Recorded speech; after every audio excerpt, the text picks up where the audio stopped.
l'intimité de l'histoire. Aujourd'hui, Clémentine, vous nous racontez l'histoire d'un roi qui n'a pas eu de peau, Louis XIV. Bah oui, parce que vous le savez, jadis, le premier venu pouvait aller et venir librement dans les châteaux du roi, à Versailles, aussi bien qu'à Marly, à Fontainebleau. Et tous avaient accès à la demeure royale, à la seule condition d'être convenablement habillés. Oui, Donc, une canne et un chapeau. une épée. Oui, une épée, vous dites une canne, vous savez très bien que c'est une épée et un chapeau qui vous donnait une vague allure de gentilhomme. Pas de crop top à l'époque. Non. Non, d'accord. Alors voici ce que raconte le duc de Luynes dans ses mémoires. Le 30 janvier 1746, 2 commis venus à Marly pour voir le château se perdent dans les couloirs. Ils montent, ils descendent au hasard et ils empruntent finalement un petit escalier qui donne sur une porte. Ils frappent à la porte, toc toc toc, et là, qui ouvre ? Eh bien, le roi en personne. Ils étaient tombés par accident sur le cabinet du roi, on imagine leur surprise. Alors, c'est très exactement ce qui aurait pu arriver à notre actuel président de la République, sauf que l'on accédait beaucoup plus facilement et plus légalement au roi que l'on accède de nos jours à notre président de la République. Et donc, les mémorialistes du XVIIe siècle ont tous laissé des souvenirs de l'arsen commis à la cour de Louis XIV à la faveur de ce genre d'entrée et d'aller et venue dans le château. Par exemple, à la mi-janvier 1674, on vole là, dans la chapelle de Saint-Germain, une lampe d'argent d'une valeur de 7000 francs et 6 chandeliers. Plus haut que moi, écrit à sa fille Madame de Sévigné, et d'ajouter: voilà une très grande insolence. On a trouvé des cordes à côté de la tribune de Madame de Richelieu. On ne comprend pas comment cela s'est pu faire, car il y avait des gardes qui vont et viennent et tournent toute la nuit. Et oui, les gardes ne manquent pas à Versailles. Il y avait des gardes du corps, des gardes des meubles de la couronne, des gardes des princes, des gardes suisses, 100 Suisses, rien que pour l'accès au château et les jardins, et 50 gardes de la porte qui étaient de service de 6h du matin à 6h du soir, et dont le rôle était de surveiller la porte du logis de Sa Majesté. Donc dans ces conditions, comment peut-on voler ? Et pourtant, l'avant-veille de Noël 1684, dans la salle de bal, on coupe la bourse d'un capitaine des Suisses. Sa Majesté lui fit donner 100 pistoles qu'on lui avait volées, disant qu'il n'était pas juste qu'un jeune officier perdit en un jour le gain d'une année passée à son service. Et en 1688, voilà que les vols se multiplient. En avril, la comtesse de Mailly était chez Madame de Maintenon. Elle est volée par un certain Pierre Viraud, dit Champagne, qui est condamné à être étranglé et pendu. Sa peine est finalement commuée en galère à perpétuité. Le même mois, un serviteur de haute maison commet plusieurs vols qui font planer des soupçons sur les domestiques innocents.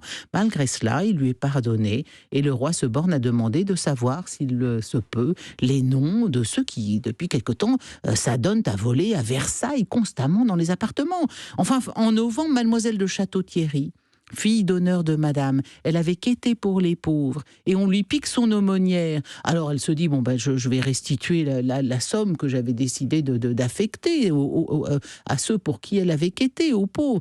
Et le roi, qui en est informé, lui fait porter une paire de pendants d'oreilles en diamant d'une valeur de 2000 écus. Il savait être généreux et munificent, Louis XIV. Cette pauvre comtesse qui quête pour les pauvres, on lui pique son aumônière, et bien Louis XIV lui fait envoyer des pendants d'oreilles en diamant, c'est pas beau.